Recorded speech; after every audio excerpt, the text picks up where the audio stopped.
Now tuning in to Earbud Media. Audio for everyone.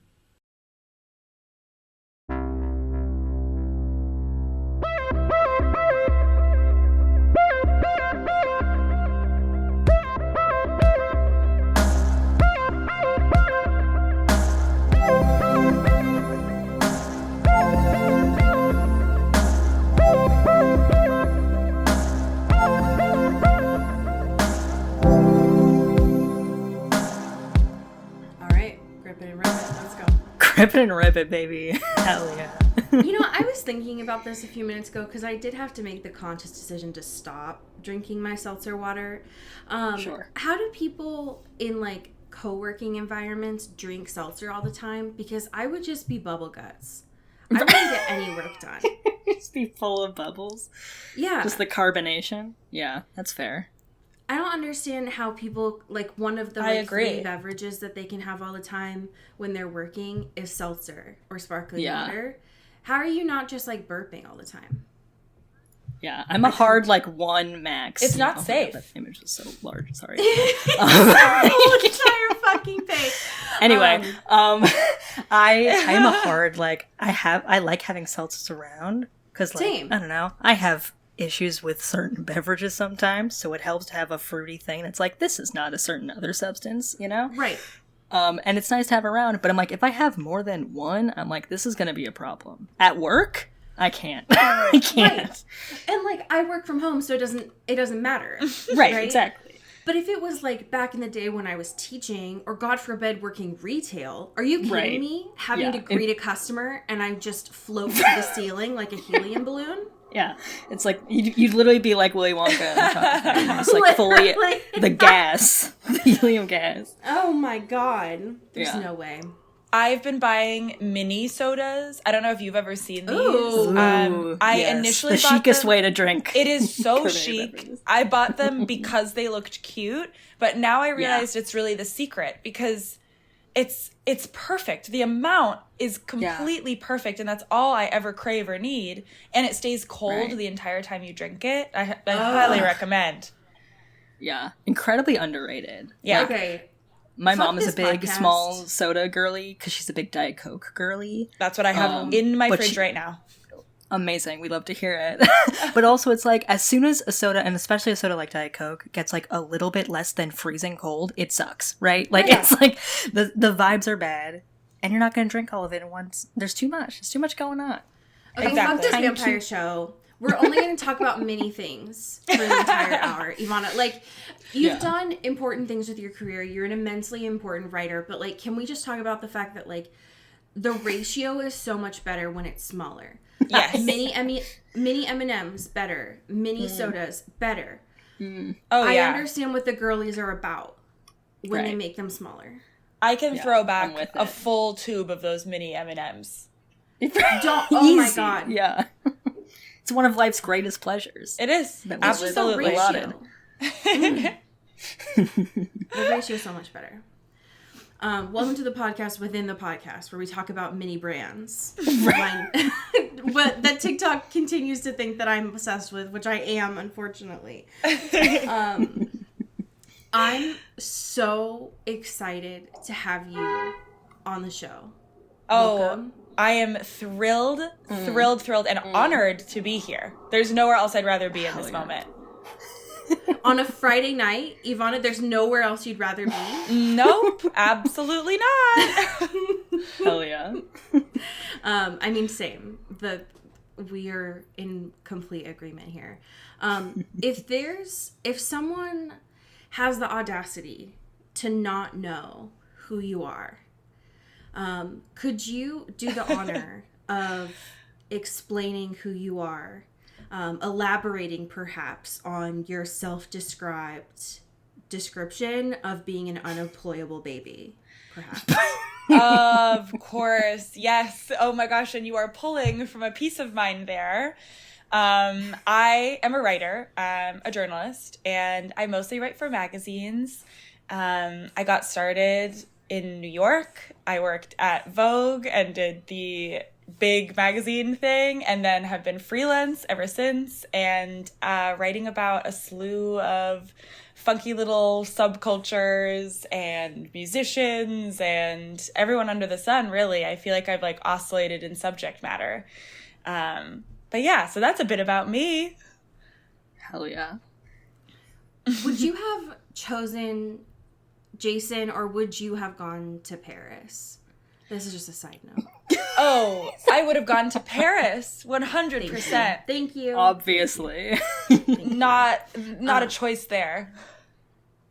I think it's the correct choice now that you are grown and have wisdom behind you and years of experience. Mm-hmm.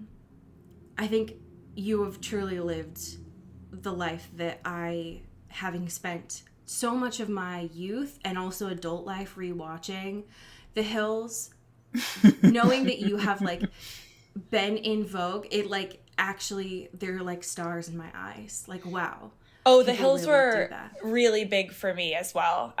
Growing up, I've rewatched it countless times, and it gets better and better as you go. I think every rewatch it was the you blueprint. Find, yeah, it was. Everything changed. Yeah. I mean, there's nothing else that you could compare to it, and I wouldn't expect anything less, having seen how many times that you have retweeted Heidi Montag's tweets. Yeah, like they are, their poetry. If I could present to you a gift for being on this show, it would just be like all of Heidi Montag's tweets in like a magic 8-ball. Oh my god, that would be an absolutely like a incredible little gift. tchotchke on your desk. It's the most wisdom you could ever get. Right. Yeah. Agree. No, she is a poet, and I will stand by that until my dying day. Absolutely. 100%. Yeah, absolutely. Yes, correct.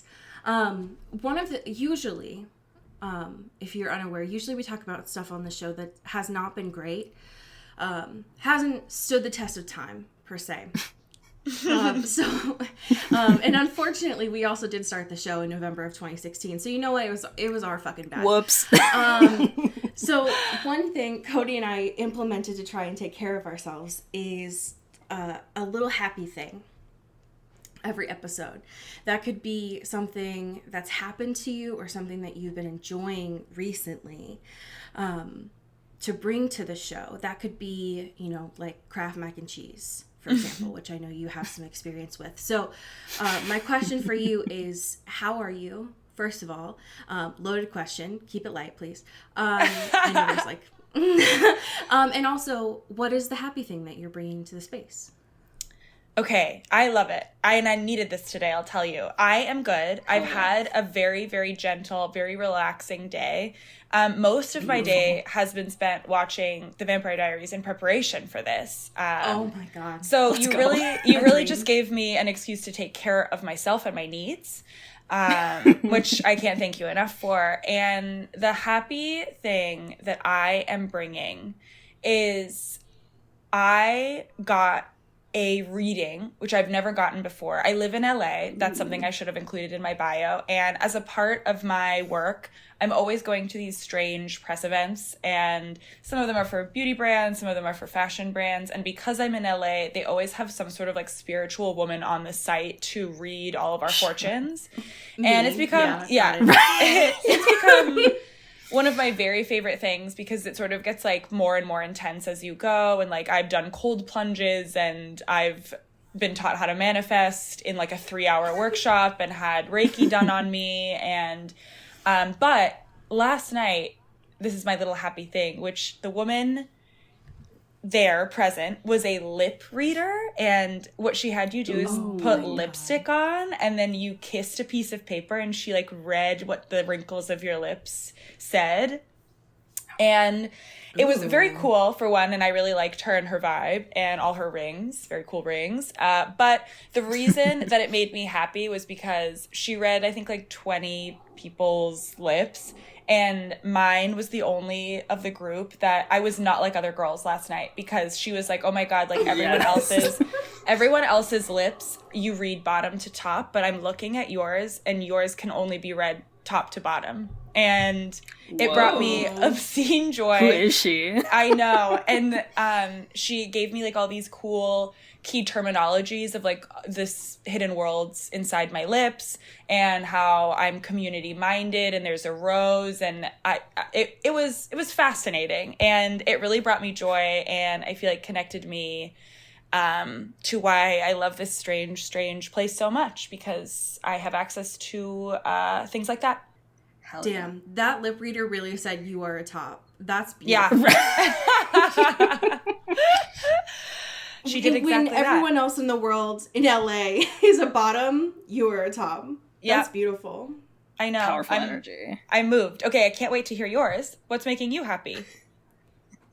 All right, Cody, you're up. All right, I'm up. Hello. I'm chilling. I'm vibing. I provided a screenshot. It's not.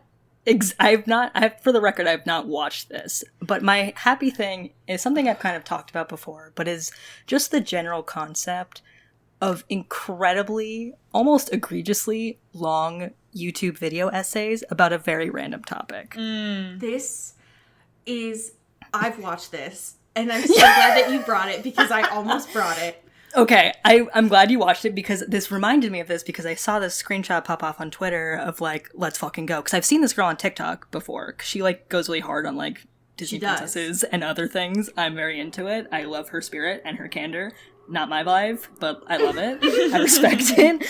And I kept seeing this pop up, and I was like, fuck yeah, that's one of the best things. Again, one of life's greatest pleasures is just being like, hey, here's a video that is, for some reason, 7 hours long. And if something I'm never going to watch, to interact with, or a media object I know nothing about, and just strap me in, baby. I'm here for the ride. Let's go. You know? I love it. Especially when it's the kind of video essay where it's not... Because I get recommended on TikTok so many video essays that are like, here's everything wrong with the world. Like, here's all of the They get too dark. And it's like, no, I don't want that. I want this 5-hour episode, this 5-hour video essay about American Girl dolls. Yeah, like the filing cabinet of my brain is incredibly exhaustive, but is only useless information, right? Correct. Like, I just want, like, incredible bouts of very... like Snapple facts, right? Just in my brain at all times, completely. And knowing a lot about them, but none of it has any material matter at all to anything. And I find a lot of joy in that. And people are putting in the actual, like, production work. Again, I've not watched this one, but I was looking in the replies in the comments of people being like, she makes the recipes from the original cookbooks. The video is about a deep dive essay about Kirsten, the American Girl doll, that is almost 6 hours long. Slay, we love to see it. And it's like she's there's girlies out here putting in the work, doing journalism, capital J journalism, and I'm here. I'm seated, I'm ready to go. This is the thing. People will say I'm doing a deep dive, but this is a true deep dive. When will there be your Pulitzer Prize for excessive video essay that really teaches you a lot, you know? Because I'm choosing to nominate the one from this year, that 12-hour Survivor one that I watched. True. That, like, over a weekend, I watched in little bits. That was everything to me. Yeah. Did you watch all 12 hours? I did. Whoa. I mean, some of it I napped through. I'm going to be honest. That's some fair. of it I got a little, it was like golf, you know, like I fell asleep. I rested my eyes. But just did a little break. Yeah. I did get to the end of it. I'm so proud of you. That's amazing. I just, like, you know, I was playing games on my Switch, you know? Like, it was on. But I watched it, technically. It was on. You can log that on Letterboxd or whatever. Just 12 hours. Imagine? I'm gonna get a Letterboxd account solely just to log all the video essays that I watch. That's honestly a great idea. Don't log any movie, just every, like, niche video essay you've ever watched. That's honestly, like, the dream Letterboxd account to follow, in my opinion. I agree. Oh, I'm gonna fucking do it. I believe in you. I'm gonna dare you to do it. If I could, that might be truly, like, the only social media that I have the capacity to sign up for at this point. Like, no, for real though. Yeah. I've been on the internet for too long. I don't know that I have. I think at some point the internet might just say, like, no, actually you signed up for too many. You've been on the Like, you internet. have to stop. Like, Saving you've been on you the from internet yourself. for like 20 years. At this point, you need to stop. You know what Ask Jeeves is, and you were using it in first grade. It's like, you need to stop. It's enough. You gotta pull the plug at some point. Like, okay, grandma, like, go away. How are you doing, my dude? I'm alive. Fuck yeah. I'm Love to hear it. persisting. I'm gonna be honest with y'all though. It's really hard to not go to bed at 7:00. Yup. I'm pushing through. I really am persisting. Yeah. But that's okay. I'm bringing if I'm going to be honest with you, Ivana, I'm about to get real vulnerable with you in this space right now, but Cody might just virtually slap me through this. You're it safe takes here. You're everything- safe here. Thank you so much. It takes everything in me every week to not bring New Girl. For the past 7 years, every week, it takes everything in me not to bring New Girl. Because every week when I think about, like, oh, what is bringing me joy? It is Nick Miller. Like, that is the answer. It is almost the every answer. time. I want you to be honest, and I want you to be authentic to yourself. I love New Girl, and I could have easily said that as mine if I had not had my lips read last night. Yeah. It's just Jake Johnson. Okay. But my happy thing is Hi, It's Keith on TikTok. Okay. This old man makes me cry. And not in a like sad way that like the world has been making me cry, but like in a joyful, like, oh fuck, there's actually hope in humanity kind of way cry. Yeah. He's just a guy from Indiana who makes TikToks when he's out in nature. And he starts every video with, "Hi, it's Keith." And he'll be like, if you can't get out in the woods today, or if you can't get out on your kayak today, I'm going to show you what it looks like in my neck of the woods. And then he just does. I love that. And the first time I saw him a couple months ago was someone who stitched him legitimately in tears, like, "Thanks, Keith." Hero. What a And- selfless and- existence. I know. And so Yeah. that's how I found him. And he just posted like a week ago, being like, "Oh, we just got our first snow here." It was like, "Hi, it's Keith. We just got our first snow here. If you don't have snow where you're at yet, here's what it looks like." Aw. Like, That's what the internet's all about, baby. yeah, This it's is just it. like it's really hard to find a white guy on the internet who's Right. just like, let me just share with you. Let me just From Indiana? Come on. But he's just like a soft. So you ever see those dogs that have like human eyes? And you're like, oh, you were a human once. I feel like Yeah. that's Keith before he turned into a dog. Sure. Yeah, I'm following. Okay. I think I might need to become a lip reader. Yeah. Anyways, Keith has a really soft soul. And Yeah. I think that it's really beautiful that he's just sharing his internet space with others. We love that. I'm gonna look him up Sometimes you just- promptly. he's just kind of beautiful. And sometimes I want to you see got- snow and foliage Yeah. through Yeah. Keith's eyes. I didn't have That's time to get out on my kayak today, so I'm Right. glad. Right, like, you're actually so true. Like, I couldn't do it. I couldn't find the time. So Keith's gonna do it for you, and he's gonna share it with you, like being on FaceTime with a really nice, kind old neighbor. Sweet.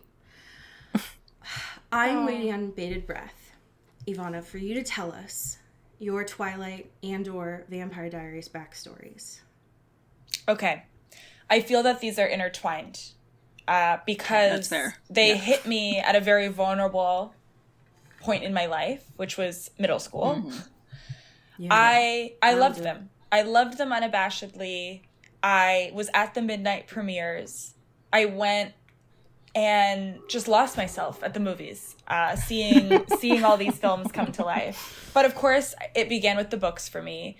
And at the time, even then, I knew that I wanted to be a writer. And I admittedly was not a voracious reader as a kid because English is actually my third language, and school was, especially the like reading and comprehension classes, were really, really hard for me. Like well into elementary school, I was like very far behind all of my peers. When they were reading chapter books, I was reading like Amelia Bedelia, and very sad, very brutal. So I feel there were definitely some books before Twilight where it was like, okay, reading is starting to click. It's all making sense. I'm liking it. I'm understanding. I'm loving it. I want to be a writer, even though I can't really spell or use grammar in the proper way. And so... Listen, English is hard. No it's joke. Incredibly hard. Oh my God. As someone who, like, taught it's a bullshit English, language. it's unnecessarily hard. Yeah. Yeah. And the idioms and the things where it's like, even if you understand the words, you might not understand, like, why they're being used in this way. It's fucked up. So Twilight really hit at a time where I was like, I'm looking for incredible pieces of literature, and I found it in Stephanie Meyer's masterpiece. And MLM. Yeah. And so I was completely struck by this story. I have like visceral memories of visiting my grandma in Toronto and bringing New Moon or Eclipse along with me, and like literally like holding my stomach from all the feelings that I had. Just like the devastation, and it really moved me. And The Vampire Diaries was something that I shared with my childhood best friend. We would go to her house on Thursdays to watch it as it aired. And we got into raucous debates of Stefan versus Damon. It's an ever-evolving thing. And it's just when I think of my middle school years and that really tender time in life where you have no idea who you are, but you do still exist in the public realm, it's completely tied to these two pieces of pop culture. And I am thankful for them. Amen. Hell yeah. It is wild to see, especially over the last few episodes, how much my gut is to say that The Vampire Diaries references Twilight. I know that is not true. It does. I know. Wait, they directly reference it. They do. I think that the correct thing, though, is that The Vampire Diaries, the books anyways, came out first. Yeah. So, the correct thing is that, like, Twilight references The Vampire Diaries. It's just that my gut is like, oh, I know Twilight more. Mm-hmm. So I'm thinking that it's referencing Twilight, but that's not necessarily true. But it's gotten a little bit more, like, especially in this week's episode, I was like, holy shit. It was off the charts, this episode. Yeah, dude, there was so much. Did you... you'd mentioned today that you've been rewatching this. Have you rewatched The Vampire Diaries before? Like, have you watched through it all more than once? Yes. Actually, not all. I have watched it through once in youth, and then I started back up. I think I fell off at like season 6 or 7. Like, I don't think I got through the final season in a rewatch, but honestly, in prep of this episode, I feel like it's kicked off a rewatch in which I will take it to the finish line this time. Damn. Hell yeah. I'm looking forward to that experience for you. Yeah. It's like we're all watching it together. You know?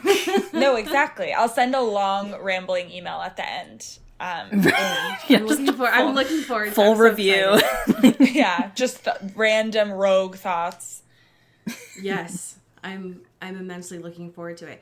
Is there a specific reason why you chose this episode 6? Yes. Other than the fact that it's just a banger? It is. I mean, I feel as though everything happens in this episode. And the reason I chose this episode was because it's full of firsts. It's the first flashback, first time we meet Catherine, first time Stefan admits to what he is. It's filled with these firsts. And I feel as though, obviously, you know, the pilot always has an inciting incident of, like, you know, the new kid comes to town, whether that's Dan Humphrey or Stefan or whoever it might be. So obviously that's sort of the inciting incident, but I would say that this episode has all the true inciting incidents that then propels the show for the next 8 seasons. Okay. Yes. No, I completely agree. Something that I found really interesting is that we've had a few guests thus far, and I've given them free reign of season 1 to choose from. I was like, you can choose any episode. And so I've found it really interesting when people select their episode, and I have no context, right? It would tell me a lot more with Twilight if people would choose like a specific chapter or even a specific book. I'm like, oh, okay, that can tell me a lot about you. Mm-hmm. But when you choose episode 6, I'm like, okay, do you like the Lost Boys, right? Like what, do you like Green Day, right? And then when I watched this, it felt like, and I had to double check the date that it came out, it felt like a fall break or like a pre-holiday break. Like it felt like almost like a mid-season finale kind of thing, because this thing was packed full the whole time. They were laying all of the groundwork here, in 40 minutes. It's nuts. There were no pauses the whole time. No. So now I completely understand. It was a great choice. Oh, thank you so much. It's also it's the first time we get to see the boys running around in billowing shirts, tossing the pigskin around. I mean, it doesn't get better. Guys being dudes. I know. It's so sweet. One thing that I think, and Cody, I'm very curious to know your opinion about this too, but this episode also solidified a question that I think I'd asked you like an episode or 2 ago that I wasn't sure about, which is like, how are Elena and Catherine related? Right. And I was like, are they is it a doppelganger situation? Like, what the hell is this? Like, what is actually going on here? Yeah, like, what is happening here? And I think my understanding after watching this is that it is just a doppelganger situation. That there isn't an actual familial great-great-great-grandmother type beat. At least for now. Right. That we are aware of. I don't know what kind of fuckery they're going to pull later on. I mean, yeah, I feel like there's so much room to retcon here. So many seasons. Like, oh, that episode? That means nothing, actually. Like, that's how you're perceiving things? Sorry. We make the rules, baby. But that was at least the vibe that I got, was like, oh, no, it's just like a silly, wacky coincidence. Right. That's going on. Especially, too, because, like, her, doppelganger / ye olden self or whatever like you want to call it is so like, she has a certain like air about her, I guess. Like it's very, I love her. Because yes, I agree. Yeah. But like Elena's she has like a huge stick up her butt, rightfully so, because everyone around her is lying to her face directly every day of her life. So like she's very guarded for reasons that make sense. But like Caroline's just like, oh my god, I'm just like so happy to be here. I'm like live, laugh, loving. Like I'm just like have my cool parasol. I got my really cool hat. My dress is fab. I'm chilling. I have 2 boys that are obsessed with me. I love life. Like it's like, yeah, Catherine is having a lot more fun just in general. She's like, I'm running around, chase me. Right. I'm running again. Right. Like Elena's never frolicked. You know what I mean? No. Like and like Catherine is constantly frolicking, which I envy. I love it. I feel like when Nina saw this, like, oh, we're doing the flashback, she was like, hell yes. Like, finally I get to be myself. Because Elena, understandably, everything that Elena's done, I see the rationale for it. Right. Girlie is traumatized. She is on guard. It all makes sense to me. But Catherine's like, fuck yeah. Like, I'm going to flirt. These 2 boys want me. I get to compulse them, so I get to be with both of them at the same time. Oh, whoops, I'm also a vampire. Like, she gets to live all of the privilege of 1864. Mm-hmm. Sounds like she's vibing right now. Mm-hmm. Mm-hmm. Right. Right. Sounds and great. such great clothes, too. The corsets. Oh my god, yeah. She looks amazing. Stunning. And somehow has like 2009 makeup and 1864. Great. I love it. Yeah. Yeah. A winged eyeliner. This is what peak performance looks like, okay? 100%. Yeah. Apparently that's just like what being immortal does for you then. It's just really powerful. When I saw the photo last week, I thought that we were going to be in like full flashback mode the whole time. Yeah. I am grateful that we were not. Right. Yeah, I was a little worried. I was like, oh no, I can't. This is going to be the whole time? Is this it? It would have gotten exhausting. So I'm glad that at least for now, they are being intentional about how much flashback time.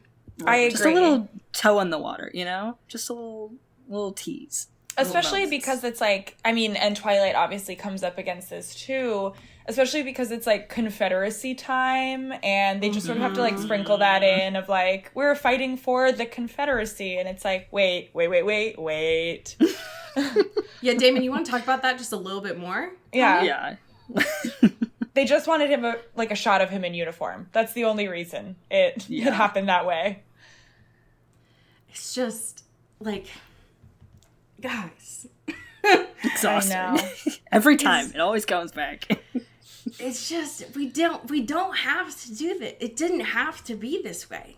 Yeah, you made it up. It's fiction. You could have done anything. Yeah. Especially when we found out like an episode ago that Catherine was a Union sympathizer was the words that they used. Yeah. Right? Yeah. So what's the truth, friends? Right. What? Hello? Like, what is happening?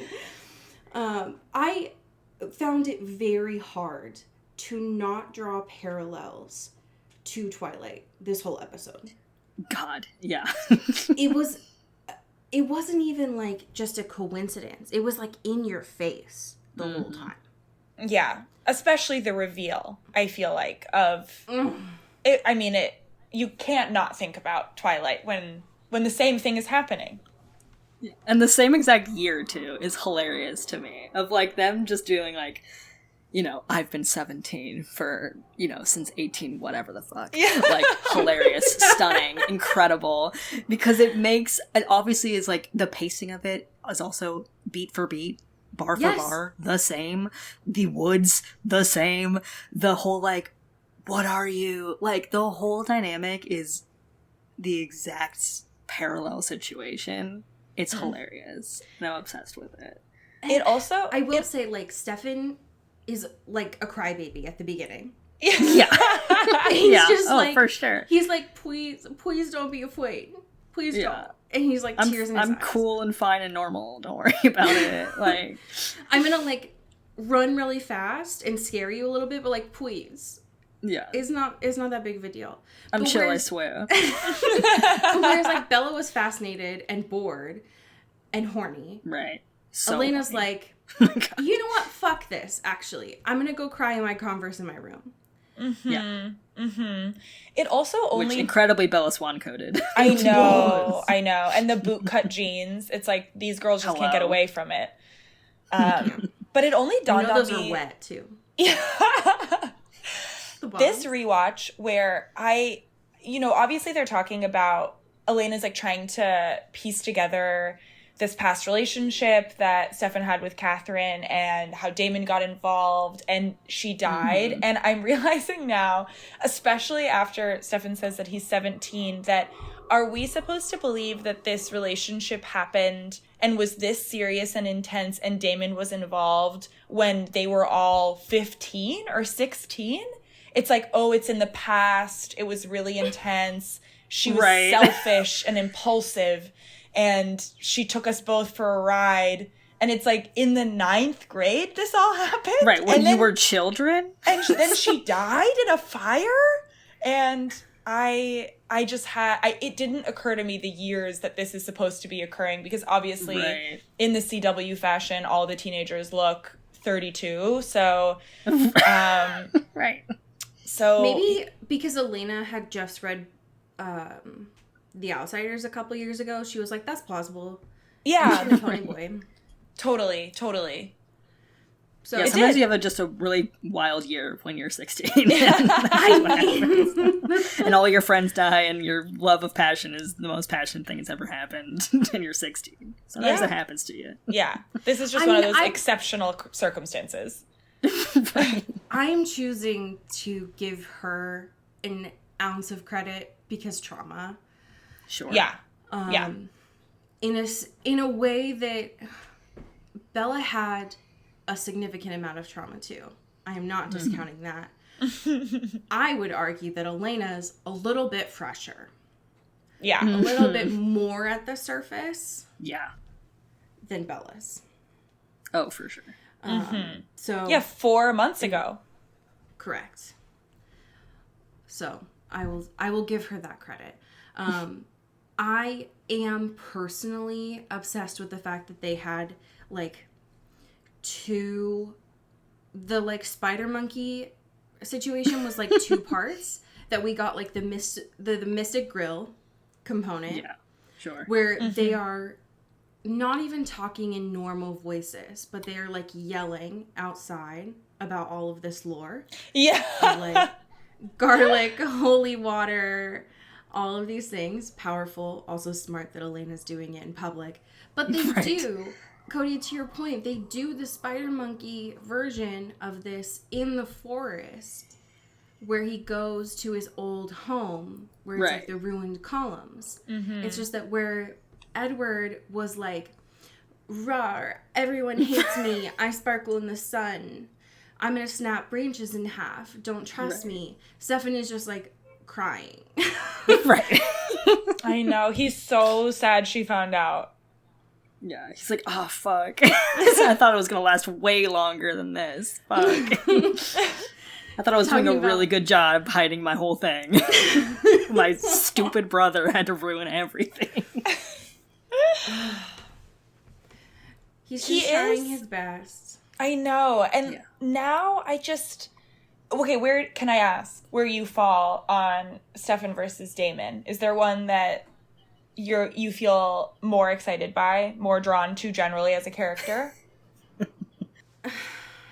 I mean, that's a great question, because I feel like at the point we're at, and we've talked about this before in earlier episodes, but like, they're both, I mean, Damon specifically is so one note at this moment. He's just like, I am the evil man. Like, that is my thing. And I know he's going to like evolve into something. Otherwise, there would not be like a whole thing about it. Right. But right now, he's just like, I want to make my brother's life the most miserable experience ever for eternity. And that's my entire MO.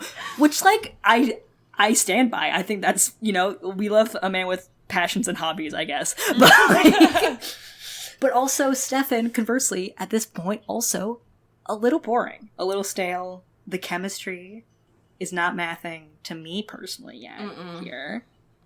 No. So I'm also just like, I would like Elena to just be gay, but I don't. That's not going to happen. So like, I'm not super thrilled about the prospects of this moment. In this episode, because if I have to choose from people who are in this episode, because Caroline is not in this episode, and my favorite character, Bonnie, is not in this episode. Oh, so fucked up. She's so good. Disrespectful.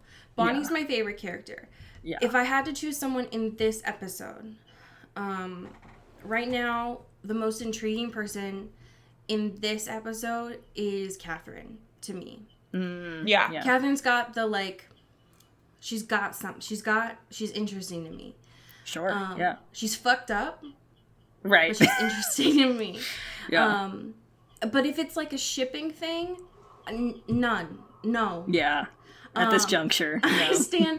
I stand by what I've said the past 5 episodes, which is I think that the most chemistry I've seen of the 3 is Damon and Stefan together. Literally. Okay. Literally. It's so funny that you say that. Because they only come alive when... Like, the actors and the characters, they only come alive when they're talking to each other. Yeah. Yeah, I think you're completely right. And just this afternoon, my fiance walked by as I was watching an episode, and he asked, and I quote, "Is this a show about gay vampires?" And I was like, no, these are brothers. But I totally see why one would say that, because there is the most chemistry between them. And they're always kind of just like nose to nose. Homoerotic. Yeah. all up in each other's business, Yeah. but they love it. They could just leave each other forever and be like, I hate you and you suck and you're a bad brother. But they don't. They keep coming back in each other's lives. They could go anywhere in the world. The globe is so large. Literally anywhere. It's so expansive.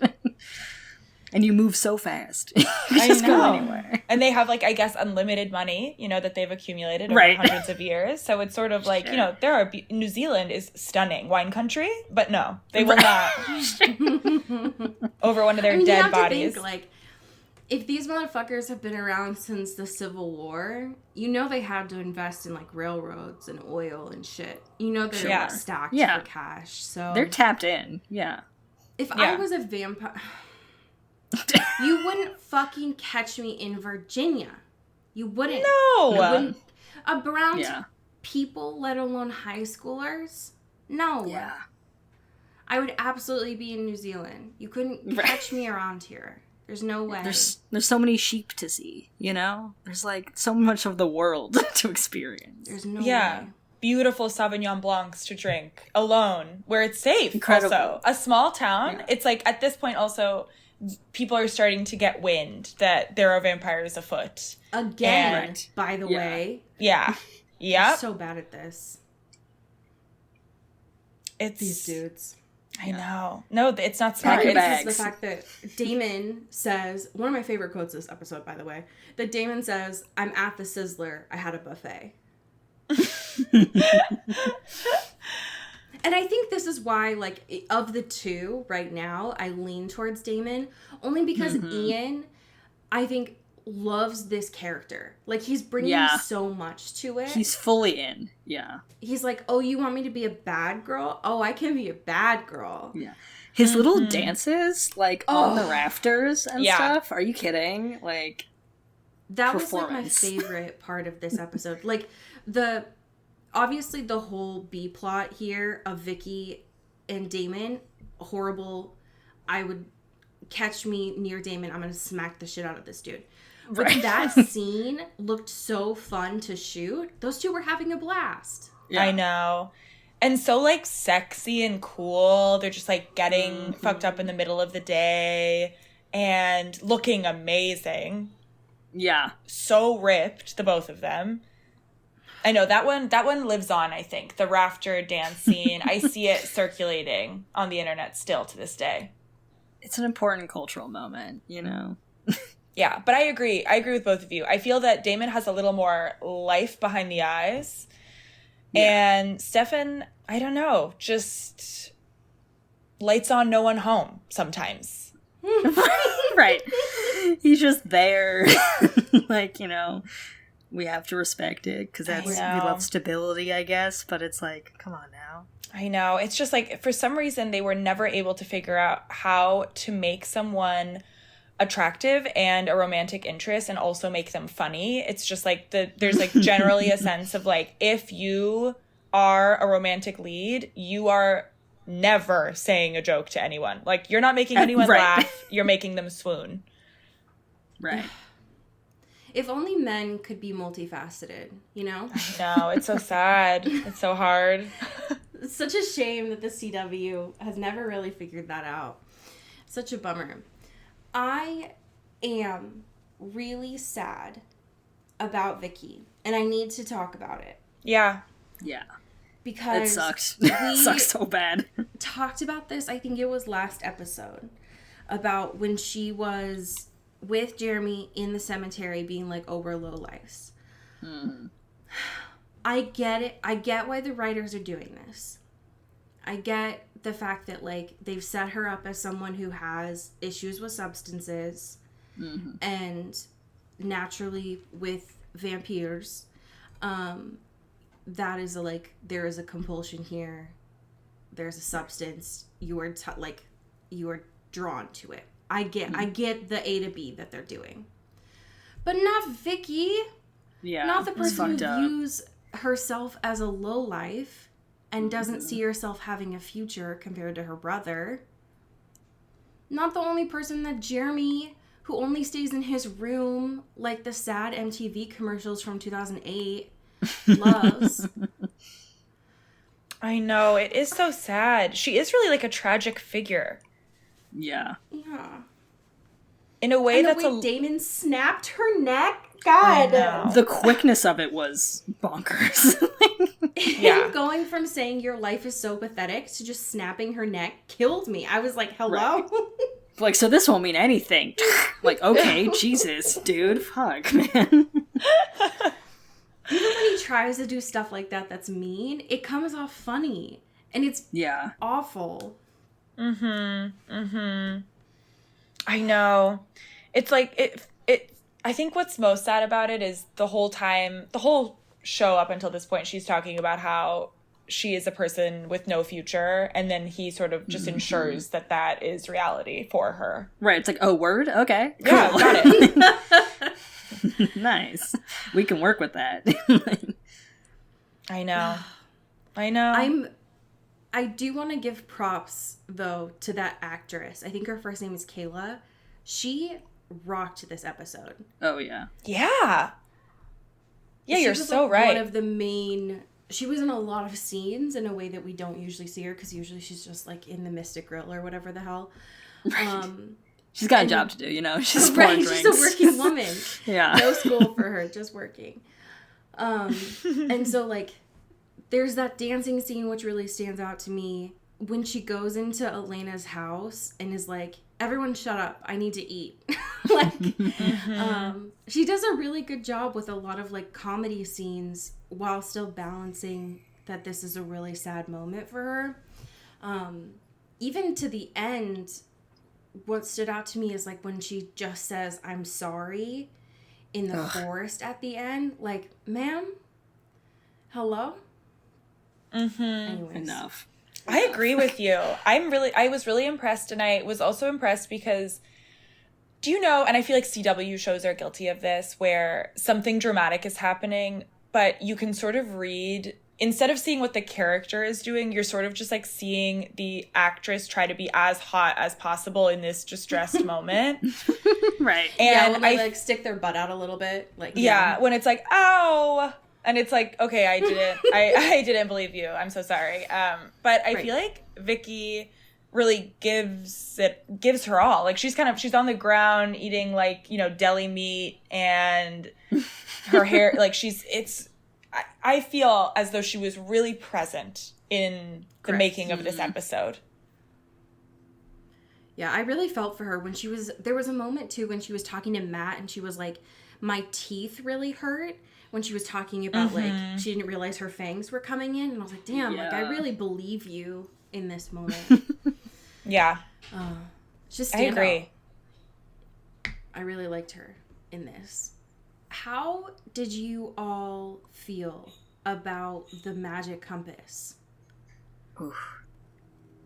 I was wondering what that pocket watch was going to do. Right, it's like they've been teasing this sexy little pocket watch this whole time. For a What's while her story? Now. Right. I wasn't sure what it was gonna do, and so to find out, like, oh, it's just a tracker. It's like an old vampire tracker. Which, all right, you know, all right, snazzy. I hate that it went into the hands of the guy, the anchor, the newsman. Oh, he Logan. sucks so bad. I'm glad he's dead. Just like a little slug salamander. I can't do it. Something about not the even face. Rip, because I don't want it to be in peace. I'm glad it's horrible. You know what? Actually, you're so right. He does remind me of a salamander, like the one from Monsters Inc. Yeah, exactly. Yes. He's a shady little dude. Yeah. I don't like it. And I really love Jenna. We haven't spoken of her yet. Aunt Jenna. She was Gone Girl this whole episode. I know. It's true. No, she was Gone Girl. She was Lost Girl this episode. Where was she? Was just at like a 12-hour movie marathon. Like, where was she? I know. But I think she's doing an amazing job raising these kids. And she's doing her best. Yeah. It's hard out here, you know. It is. And she is just like a very comforting presence on the screen. I don't know if you feel this way, but oh, yeah. I love her, and I hated every time she talked to the salamander because I was like, get away from my mom. Yeah. Do not trust this man. Yeah. No. And that forest scene very much felt like like a mid-season thing, because they were setting up like, oh, we have wood bullets, we have stakes, who is going to die, kind of thing. Right. And so to find out like, oh, we're gonna shoot, because I very much wasn't sure when Vicky was, and this is their word, this is the CW writers, when Vicky was transitioning, which beautiful, bless. Yeah. We love that. Not transforming, transition, great. I was like, oh shit, like Matt's coming over. Is she going to kill her brother? Because that's really fucked. Or is she going to kill Jeremy like Damon wanted? Because that's also really fucked. But then they go in the woods and Stefan gets hit, which this is why I think it's so hot, because Damon comes in and he pulls that bullet out and it's like, nobody gets to kill me. Nobody gets to kill you but me. And it's like, okay. Like, okay. This is the most chemistry we've seen all episode. And that's it really saying was. something. It really was. Yeah. Because earlier in the episode, Elena does that whole like Debbie Ryan moment with her hair when Yeah, learning the hair, about the like, vervain. It's like, oh More my god, chemistry. what? More chemistry than that. But thankfully he doesn't die, because that would be weird if the show just went on without Stefan and y'all had all these weird shipping wars still. But now Vicky's a fucking vampire. Mm-hmm. And thank God, I mean, Logan's dead, so like plus or minus, you know? Right. Yeah. And, it just doesn't seem like it's going to go good for Vicky. It's like, that's the last person you'd want to be a vampire. Someone with nothing to lose. Something with nothing yeah. to lose, and who we know cannot keep her mouth shut. Yeah. Right. And Stefan too being like, don't worry, like, I definitely lost her for sure. My bad. That was on me. I will totally make sure she's gonna be good and be totally secure. And I'm like, I don't trust that. I don't think that's... You got a lot of things going on in your life, you know? This is a whole other responsibility, my dude. Oh, yeah. I don't believe you about that. It's like, No, I don't don't worry, trust babe, you. I got it. It's like, do you? And I mean, you know, whether it's Jeremy smoking weed before school or Vicky maybe eating people, I feel like it's like, I mean, we know now. We know because of science, because of therapy, you can't help people who don't want to help themselves. You just can't. True. Right. Yeah. It's so true. And I think Elena is correct that she's like, because earlier in the episode, she was like, I can't promise that I will keep your secret, which is valid. But now at the end of the episode, she's like, listen, my man, I promise you I'll keep your secret, but I can't I'll forgive you, but I also want to forget you. Right. I'm out. And I think she's correct. It was such a power move of like, listen, that's cool and all. Just thank you for telling me your story. So sick, so cool. You have rancid vibes right now, and I don't want to be involved in any of this right now. I'm gonna keep it between us, keep it a buck, but we cannot. I don't want any of this. If I had watched this when I was like 15 or 16, I think that I would have thought she was choosing wrong here. Because I did. I actually Right. remember watching this live. I remember where I was. I remember the couch I was in. I remember the Hawaiian pizza in front of me. And I remember gasping because I was like, you dumb bitch. You've just given up the best thing in your life. This is the love of your life. This I is was like, it. oh my This is God. your moment. Oh my God. Could you be any stupider? And I completely thought that she was choosing wrong. And it was so shocking to me because I just didn't understand it. And who wouldn't want a little excitement in their life? Sure, right. Right. Said the 12-year-old. It's all about the thrill, baby. Yeah. But now I understand completely why And that's she would do growth. that. It's sort of like I've had a really brutal couple of months. I'm actually not trying to complicate my life further at this time. Right. And I'm that's actually why- just have a calm life right now. Yeah. That's why you're a top lip in a bottom lip world, you know? Yeah. Exactly. Cody, I desperately, and Ivana, I'm not going to ask, because I don't want to be spoiled. I don't know anything about this series. Cody, I desperately need your thoughts about this screen cap that I pulled from next week's episode. So it's called Haunted. Yeah. I think it's their Halloween episode. Yeah. Because it was released on like the 26th, October 26th or something of 2009. I mean, there is very visible sexy nurse costume in this image, Correct. so that would lend to believe this is a Halloween episode, unless it's just the vibe. It looks like Vicky is wearing like a vampire costume, like some sort of like cape situation. Yeah. Which, like, honestly, hilarious. Yeah. This is what I want. This is the most powerful image I've seen in a hot minute. I've been looking at it the entire time we've been talking. Just like been in the corner of the window. Just, keeps you going. Yeah. Oh my goodness. Because honestly, like, Jeremy can't handle Vicky. No. Right. Jeremy needs someone stable and soft. That's not what he wants, but it's what he needs. Right, yeah. But Elena. Hey.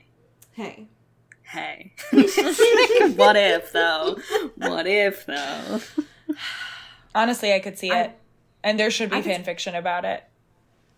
I'm looking forward to it. You are, like, pulling up a tab right now.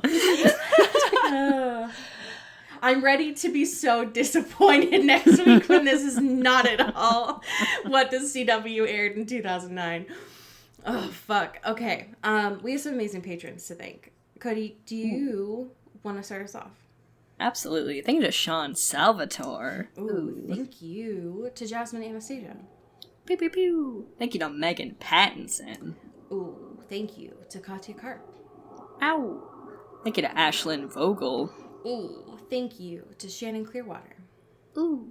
Thank you to Maddie Facinelli. Ooh, thank you to Genevieve Morgan. Ow. Thank you to Danielle Burke. Ooh, thank you to Sophia Salinger. Ooh. Thank you to Laura 40. Ooh. Thank you to Dan Zeklos. Bow, bow, bow. And last but certainly not least, thank you to Emily O. Sarah. Ooh, come on down. Dun, dun, dun, dun. Period. I am so excited to know what fanfiction that you have brought for us today. Okay, so it is fall right now, obviously. Correct. Autumnal. Set the scene. It's feeling like fall, and every fall I do the same thing, which is a rewatch of Gilmore Girls. Okay. And so today I have brought a Gilmore Girls Rory and Jess fan fiction, basically if Dean didn't exist. Thank you. And it's just a little snippet, a little snapshot. Though I will say, as I was searching around, there was like a few others that I was looking at, and it is so fascinating how these characters live on so many years after the show leaves us. So do I read it? Yes. No, Okay. we're gonna bring in the actor. Could you imagine? Yeah. I would die, Jessica actually. Chastain joins the call. Welcome our special guest behind the Now scenes. that the actor strike has ended, we are finally able to bring actors back to the show. Yeah, we've been waiting for months. I would be unable to keep my cool. I'm going to be honest. I've talked about Milo too much on this show over the past 7 years. I would jump off into space. Okay. I know. And he just got secret married. Did you hear that? I can't even talk. I can't. For the well-being of this editing, I cannot go there. I completely understand. I completely understand. Okay, so this fan fiction is just somewhere from the middle of this, like, obviously as fan fiction goes, 700-page Rory and Jess extended love story. So I'm so excited to tell you that I do understand what that means now. Yes. Okay, it begins. 4 hours, a dozen more books, and 2 lobster rolls later, they're back on the road, with the radio on this time. Thank you, Rory says. He glances at her briefly. For what? She smiles and reaches over, taking his free hand to hold in her lap. After a minute, she says, You do realize you've foregone any sort of quality time before graduation, right? Okay, sure. I'm serious. I have too much to do, and now that I'm officially valedictorian, he laughs in surprise and delight. You're what? Yeah, I got the news on Friday. He shakes his head with a smile on his face. Congratulations. Thanks, Rory says. At least I won't be totally bored throughout your graduation, Jess says. She grins. You'll have to wear a suit, you know. Not wearing a tie. Whatever. She knows Luke will wrangle him into one. The end. Yo, I'm crying right now. Fuck. Oh, God. I wanted a vignette into real people's lives. And they gave me one here. Just a little drive full of lobster rolls, a dozen books that they read that day, I guess. They're so brave to eat a lobster roll and then get back on the road. Ooh. I agree. To be young again. That's what life's all about. That's so beautiful. Thank you for this gift. Of course. You're so much stronger than I am to rewatch Gilmore Girls. I stopped doing that for my emotional well-being because I got sad. Yeah, that's fair. So thank you. I understand. Of course. I would love for folks to be able to support you online. So where can they go to support your work? So, first and foremost, since we're on a podcast, I would love to point them into the direction of my podcast, yes. Uncover Girl. You can find it anywhere that you listen to podcasts. I, along with my co-host, Beatrice Hazelhurst, dive into a different celebrity profile from the historical archives every episode. So we truly dive into old Vanity Fairs and see how they used to do things. And it's wild and hilarious. And then outside of that, you can follow me on Instagram or Twitter at Ivana Rihter, and read my work if you'd like, especially if you like Kraft mac and cheese. I have a opus on the subject. It'll make you cry. Like that. I promise. Yeah. Oh, yeah. Thanks. Yeah, I feel like that kind of covers it. Amazing. It was when I was doing a deep dive on your work and rereading stuff about you. I was like, oh yeah, I remember when I read this. It made me cry. It made me think about my grandma. And then I was like, oh no, I need to go make some Kraft mac and cheese right now. I hope you invoice Kraft, because holy shit. No, I've heard nothing. Silence from Kraft, corporate Kraft. Damn. Fucked up. That's really fucked. Well, yeah. It has been an absolute joy to be able to have you on the show. You are welcome back anytime. Always and forever. So that we have more episodes to cover. We've got years of episodes to cover. That way we can bring you back and talk more about Stefan and Damon and how you, I don't know, learned English from the Tarzan soundtrack. We've got so much to talk about. As we say here, we always want folks to tell their friends about the show. Go tell friends about Ivana's show. And until next week, as we say here in the Pacific Northwest, get bit. Ooh! Ow! Into the Twilight is an Earbud Media production. You can follow us on Twitter at Into the Twilight or on TikTok at Into the Twilight Show. You can find me at Cody Corral on Twitter and Allie at Alexandria Does. And you can support us on Patreon at patreon.com/Into the Twilight. We have merch, so much stuff. All those links are in the episode description. And make sure to rate and review us on your favorite podcast hosting platform. It really helps the show. Thanks. Bye. You've been listening to Earbud Media Production. Earbud Media, audio for everyone.